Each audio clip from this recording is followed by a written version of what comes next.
Everybody, Roll with the West, day 3, coming at you. What are you filled with? And that's a question for thought, is what it is. And recognizing what you're filled with. I'll talk about that part about recognizing when things are getting off and what you're filled with, how to catch the indicators. We've been hanging out Proverbs 4, talking about that and guarding your heart. We gave the reference yesterday to Ephesians, talking about continuously being filled with the Spirit. And I told you today we'd talk about, how to get the junk out of you. Now that could be a lot of teaching, but let me not make it super complex. Let me just give you the one thing. So you can take this, encourage, and it's not as complicated. It's sometimes very scary. At times it can be very painful. It can be a lot of things to have to face it.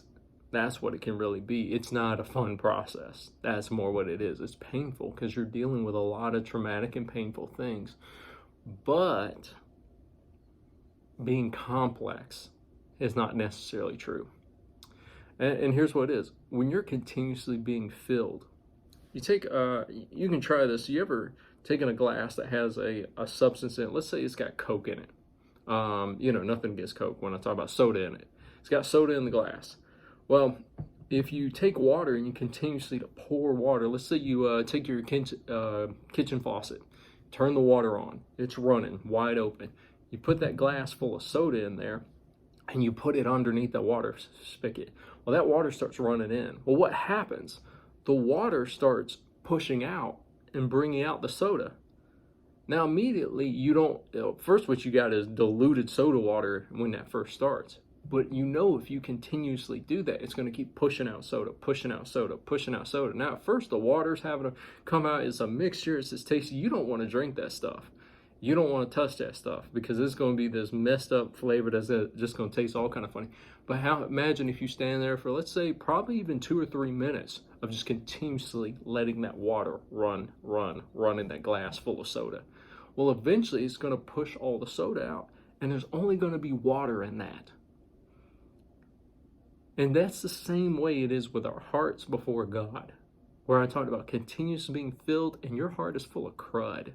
Your heart is full of anger. Your heart is full of hurt. Your heart is full of malice. Your heart is full of all this kind of strife, confusion, rage. Who knows what's in there? Pervertedness, nasty character, bad habits, everything else that you could think under the sun that we don't want to talk about, that we hide from everybody, that God knows. Well, by continuously allowing His love to pour in there and nourish us, by spending time with Him. And we'll talk about some practical steps in the next 2 days and probably more tomorrow we'll talk about tomorrow how to kind of indicate some things and some blinking indicators. And then we'll talk about the next day, just some practical steps that you can do to start allowing God to pour into you. Not to be complicated, but just some practical things. But my encouragement to you is allow God to minister to you by spending time with Him. Allow Him to pour His love, because if you allow enough time for that to happen, that's going to just start flushing out, and it's replacing. We focus on, and I've done this so many times and have to catch myself from slipping into this, focus so much on trying to get it out, and that can be the wrong focus, because it also leads us back to us trying to do it ourselves. And at the end of the day, you have to come to this place of knowing God is the only one that can do that in you, and has to be the one to do that in you, because you without Him are stuck.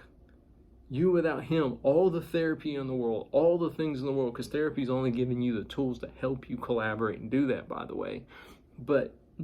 So I'm not against therapy. Therapy is a part of that, but at the end of the day, it cannot replace. It's an addition. It works and collaborates with your relationship with God, but it cannot literally replace that time with God. That's not it. It has to be that. At the end of the day, is the source, and all these other things are tools or resources or relationships or people you can call.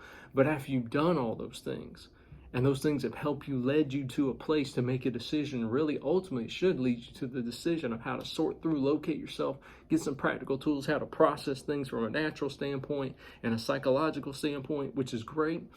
That's still part about just God supernaturally pouring into you and flushing all that out. That's what's going to cause transformation. That's what's going to cause the real change in your life. And nobody gets credit for that but God. Not that God needs the credit, he's not that egotistic, but man, he's the one that gets the glory out of that. And what you wake up to is this beautiful relationship with God that saved your life and transformed you. And you'll go through seasons where you get tore up, you get hurt, you find more crud in there, things you didn't think were in there. Well, now you know what to do. Go back to a relationship with God. Allow him to pour in there and flush all of it out.